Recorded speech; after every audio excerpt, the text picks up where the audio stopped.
Today we're going to talk about another unsolved mystery, with hopes that this one will be solved. We're going to be talking about the I-70 killer. This and more on this episode of Charlie Crime Buster. Yep, it's what some people are calling, well, they're calling it the fastest minutes in podcasting.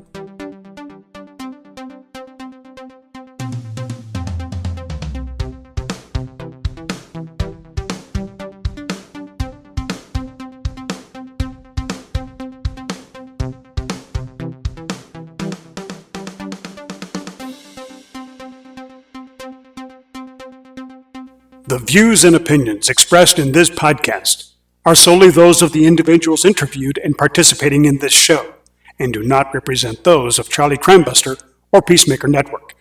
All individuals described or mentioned in the podcast should be considered innocent until found guilty in a court of law. This podcast contains subject matter such as violence and graphic descriptions, which may not be suitable for all audiences. Listener discretion is advised.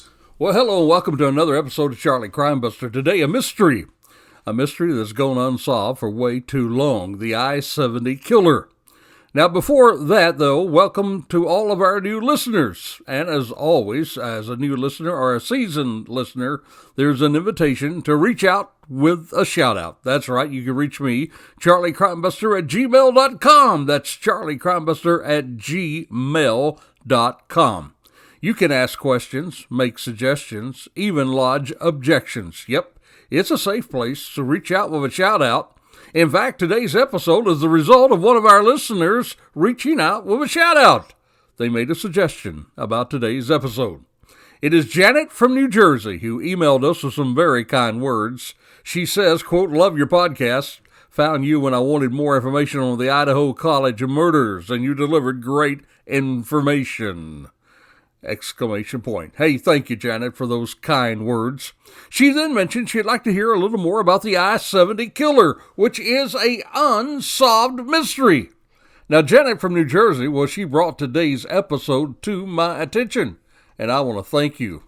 Thank you, Janet, because as I looked into this case, I realized that this is a case that really should be solved. Now, while we hope that people are entertained and informed with our episodes, we also want to bring attention to cases that deserve more action and more attention. And just like the Christian Smart case, that case went cold, but it did gather momentum after a number of podcasts placed pressure on to solve the case. We want to be a part of that civilian crime community to keep these cases alive, hopefully drive more into the investigation from authorities. So, hey, if you'd like to help us do that, well, join Janet and others in bringing attention to this case. Share this episode. Post information on your social platform. And let's all be a part of a groundswell that will bring more focus on these types of crimes that can and should be solved. Again, thank you, Janet, for bringing focus to this case. Now, also, for those of you who'd like to support the podcast, we're going over to peacemakernetwork.com. There you can become a badge, B-A-D-G-E supporter for as little as $3 a month. You can not only support the podcast, but you can join us in supporting the men and women of law enforcement, our first responders, and, of course, our brave men and women of the military. Hey, thanks also for many of your comments on the recent series. That was the Natalie Holloway case from Aruba, where that young lady went missing. We gave you some up-to-date good news about it. Good news because we hope that too will be solved soon. Now, if you missed that, we would like you to get caught up on it. Well, you're just going over to charliecrimebuster.com, charliecrimebuster.com. Hit on the episodes, and there's a whole bunch of podcasts there for you to get caught up on. Now, we, of course, are going to give you these links in the show notes. So all you have to do, you just got to go over there, click on the link. Be sure, check out those show notes. And if you get a chance, go on over there and give us a good review on your social platform. It always helps us get the word out. Now, before we get into this case, let me tell you one of the good things about technology today, and that is how it's been used to help catch the bad guys. The Golden State Killer, the Long Island Killer, and even the recent closing of the cold case Christian Smart. It was technology that helped bring closure to the case. And in that last one, got a conviction. Now, I believe that today's case has that opportunity as well. We're going to tell you why in a little while. But right now, before we get into the case, it's time for our Crazy Crook Story of the Week. You see, here in Florida, we have some of the greatest and most colorful sheriffs in the nation, believe me. And this one is from Sheriff Ivy, there at Brevard County here in Florida. He once again made the news with his own program, spotlighting what we call crazy crooks. He calls them dumb crooks. You see, deputies in Florida, they found a bag of fentanyl in a very unusual place. After taking an alleged, we got to say alleged, that's what you're supposed to say these days, but it was an alleged drug dealer to jail. And boy, Sheriff Ivy, he had plenty to say about that. He actually told the tale in a Facebook post on his office's page. The title, Drug Dealing for Dummies, Chapter 1. He gave 4 pieces of advice to people. He said, number 1, don't be a drug dealer. Number 2, no matter what, don't be a drug dealer in Brevard County. Rule number 3, if you're going to deal drugs, don't fall asleep behind the wheel. And finally, rule number 4, even if you hide drugs in your butt, the cops will still find them. And then he goes on to tell about a young lady by the name of Katrina Workman. Now, she allegedly violated the first 2 rules because she fell asleep at the wheel while parked at a gas station in Mims, Florida, this past Tuesday, breaking rule number 3. The sheriff said the deputies then asked Workman if she had any other contraband hidden on her. She said she did not. After being warned, yep, you're going to face more charges if they later find drugs on her. That's what they told her. Well, Workman, she still ignored rule number 4. She carried another bag of fentanyl into the jail, which she hid in her buttocks. That's what Ivy wrote. Well, as we clearly point out in Drug Dealing for Dummies, he went on to say, even if you hide drugs in your butt, the cops will find it. That's exactly what happened. With the correction deputies, well, they seized an additional bag of fentanyl while Workman was changing into what he called her nice new prison attire. Well, the jail records, they show that Workman was still in custody this past Wednesday with an October the 19th court date. Now, Sheriff Ivy also had a lesson for others, and here's what he said in classic Ivy style. Quote, so students, what have we learned from this classic example? What happens if we don't follow the basic rules covered in Chapter 1 of Drug Dealing for Dummies? He said it's simple. If you deal drugs in Brevard County, you're going to jail. If you fall asleep behind the wheel of your car in the parking lot, you help the cops put you in jail. And last, if you hide drugs in your butt, the cops will still find them, and you'll get another felony charge for bringing contraband into our jail. Well, thank you, Sheriff Ivy, for providing Charlie Crimebuster's Crazy Crook Story of the Week. Now, there may be some of you who have not heard of the I-70 killer. The I-70 killer has not yet identified. He is a serial killer who's known to have killed at least 6 store clerks in the West, in the spring of 1992. Now, they call him the I-70 killer because, well, the stores were all located a few miles off of Interstate 70. And as we begin our dive into the case, we're going to begin with the victims of the I-70 killer. And all too often times, mysteries like this, the victims are overlooked. We do not want to do so in this case. And as we discuss these victims, I want you to listen very carefully because all through the victimology that we're going to share with you, you're going to see certain patterns that will help you identify the MO. We call that the method of operation, in good plain English for you to understand, of this serial killer. So listen carefully, and you're going to pick up on that MO. Now, the very first victim, as far as we know, tied to the I-70 killer was the manager of a Payless shoe source. Her name, Robin Fodar. And she was just 26 years of age when she was shot. Now, Robin was the youngest of 3 daughters born to Elliot and Carol. She was born on the 16th of December in 1985 in Indianapolis, there in Marion County, Indiana. She had 2 older sisters, Lynn and Susan. She graduated from Lawrence Central High School. She has been described as a sharp young woman with a bright future. She actually had graduated from the University of Indiana in 1988. And as I told you earlier, she was only 26 years of age. She was excited to start a family, and in the future, Her whole life laid ahead of her. Now, she was working at Payless Shoe Store on the day of the murder, which was April the 8th, 1992. On that day of the murder, witnesses have reported that they saw a strange man lurking around in the Payless Source parking lot there in the time leading up to the murder. It was reported that this man had lingered for 30 minutes or more around that store. Now, it could have been him planning his move, or maybe just getting up nerve to do the act. Now, it's believed that Robin was shot around 1:30 p.m., but her body was not discovered until closer to 3 p.m., and they found her body back in the back storage room. Now, while money was taken, this did not seem to be, by any means, a normal robbery. Only about $90 was taken. In fact, in most of the murders, only a partial amount of money was taken, which kind of leads us to believe that it was killing, not the robbing, that was on the center of the killer's mind. Now, according to police, there were no signs of a struggle, and we believe that perhaps she was subdued at gunpoint, taken to the back of the room, and then she was shot, or maybe just shot unexpectedly, going back to the back of the room there. Now, this young lady with her whole life ahead of her was by far known as the first victim of the I-70 killer. Now, the next two murders, well, there's a little bit of a difference here because there were two people killed at the same time. Just 3 days later, on April the 11th, at a place called the La Bride d'Elegance Bridal Shop there in Wichita, the victims here was the store's owner. That was 32-year-old Patricia Magers and Patricia Smith, 23 years of age. Now, what stands out about the murder is that this is the only one that involved more than one victim.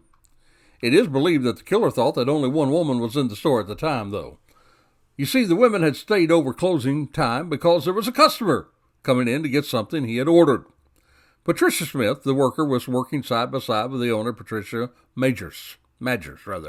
Smith was studying nursing at Wichita State University. She was planning on working in pediatrics. Now, we know that the owner, Patricia Magers, she had hired a helping hand. We'll call her Tricia. And the helping hand was Patricia Smith. Now, Patricia Smith was born to Robin and William Trindle, and that's there in Wichita, there in Kansas. Then she was born on September the 15th, 1968. Now, to learn about Patricia, this is what her husband, Mark Magers, said. This is the owner of the store.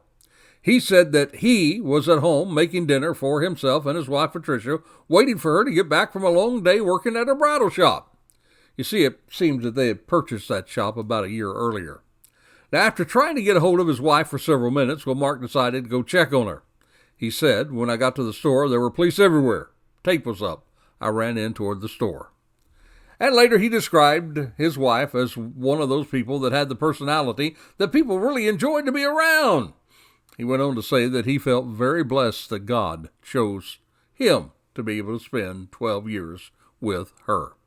Now, as I stated earlier, the women had stayed past the normal closing time.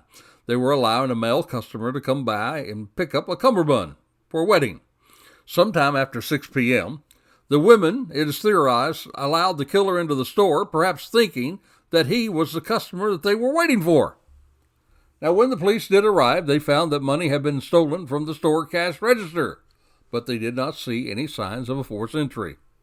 The women, again, were found in back of the store, shot with a .22 caliber gun. Now, while Trish, the worker, was dead, the officer did find that the owner, Patricia, was still alive. She was rushed to a nearby hospital, but there she died to her injuries. Now, after the women were murdered, interesting enough, the actual customer, the customer that they were waiting for, arrived, and he came face to face with the I-70 killer. The customer noticed that the killer had a gun. The killer tried to get the customer to go to the back of the shop. Now, this is what leads me to believe that the killer probably did this as part of his M.O. He probably took the gun and took them to the back of the shop and killed them there so he wouldn't have to drag the body or anything like that, and nobody could see it from the front of the store. But this customer refused to go to the back, so the killer told him to leave the scene. Now, this is strange, isn't it? Why would he allow a witness to leave the scene?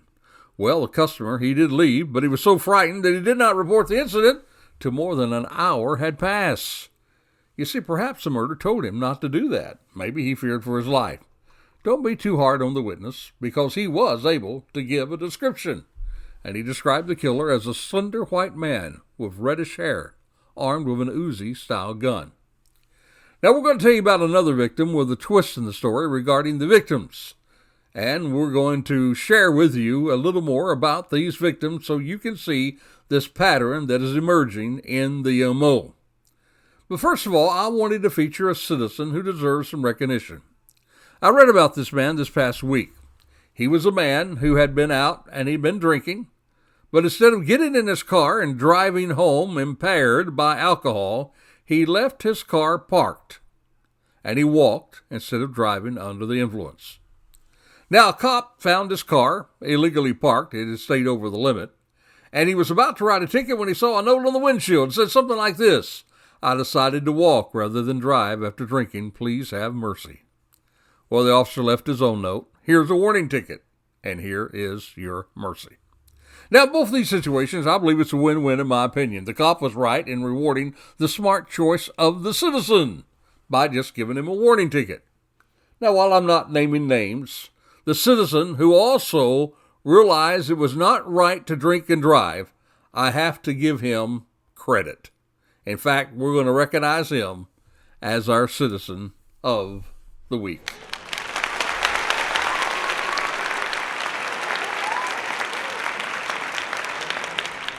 Now let's continue to talk about the victims as we study the victimology of this I-70 killer.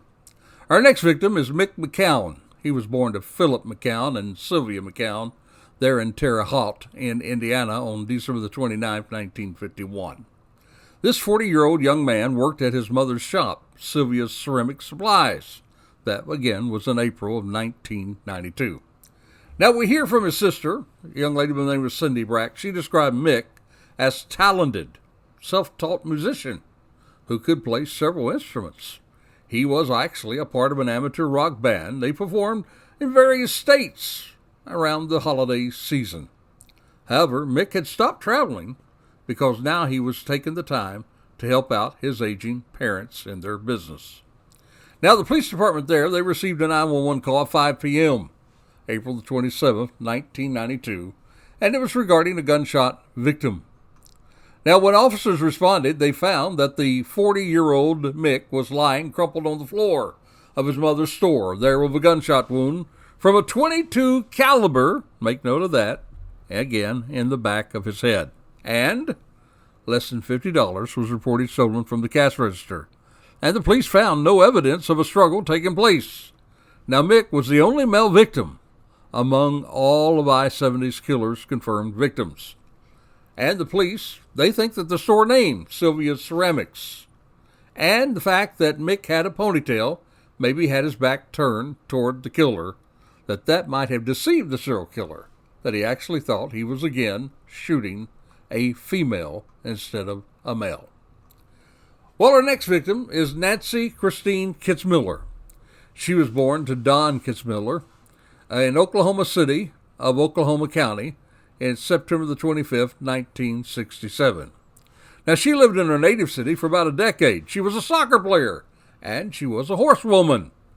And this 24-year-old, she actually went to a lot of rodeos and horse shows and participated. And she was also employed at Boot Village. This was a footwear shop in St. Charles, Missouri.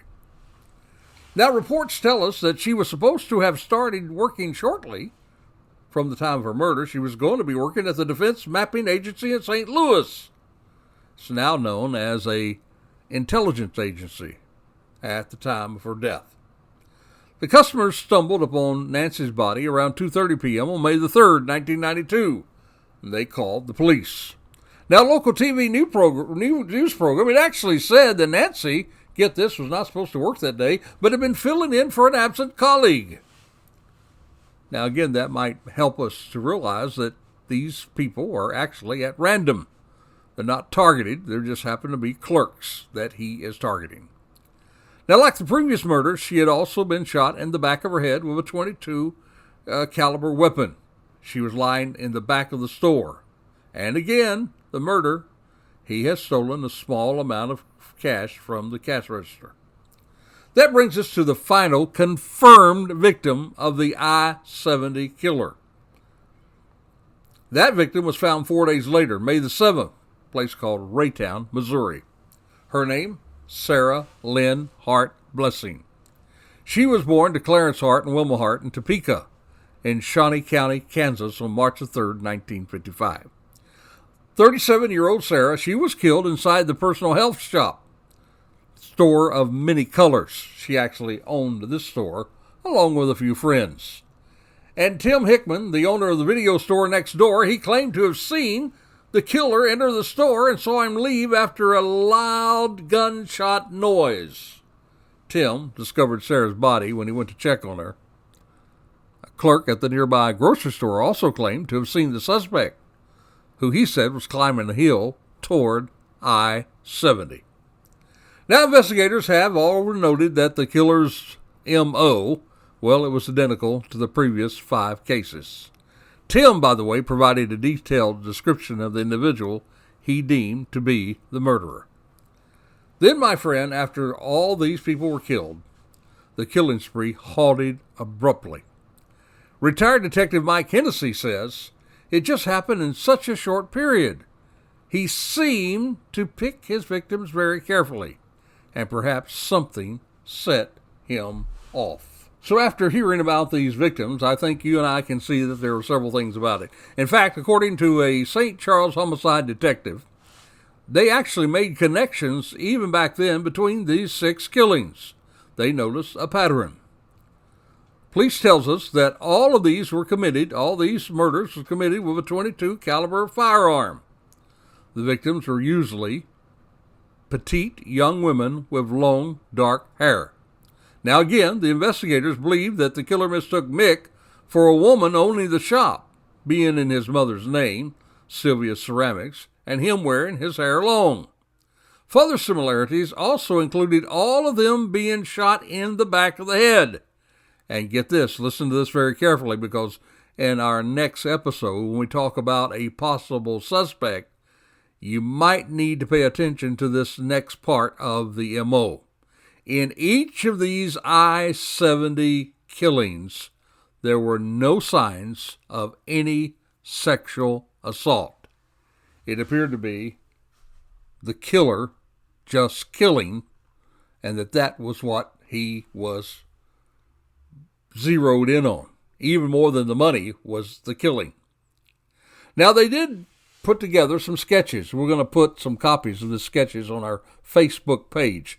Going over to charliecrimebuster at Facebook, and you're going to see some of the sketches that was actually produced by these eyewitnesses.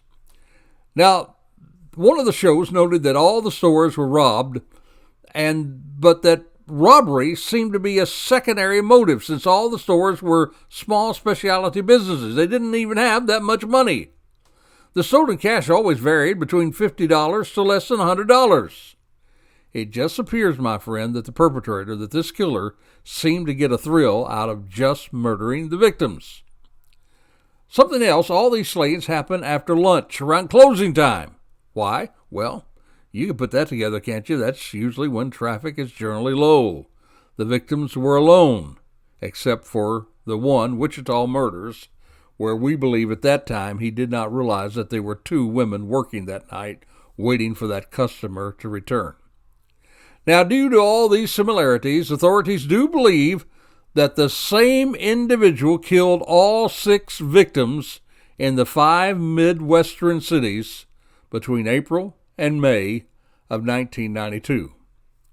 4 killings occurred in strip malls along Interstate 70, 2 in Missouri and 2 in Indiana. Only 2 victims, they were at the bridal shop near Interstate 35 in Wichita. So, my friend, here we have a serial killer that operated in a very short span of time. Now, what happened to him? Could he have been placed in jail? Could he have died? Did he just stop? Or maybe he switched up his M.O. a little bit and moved to another area.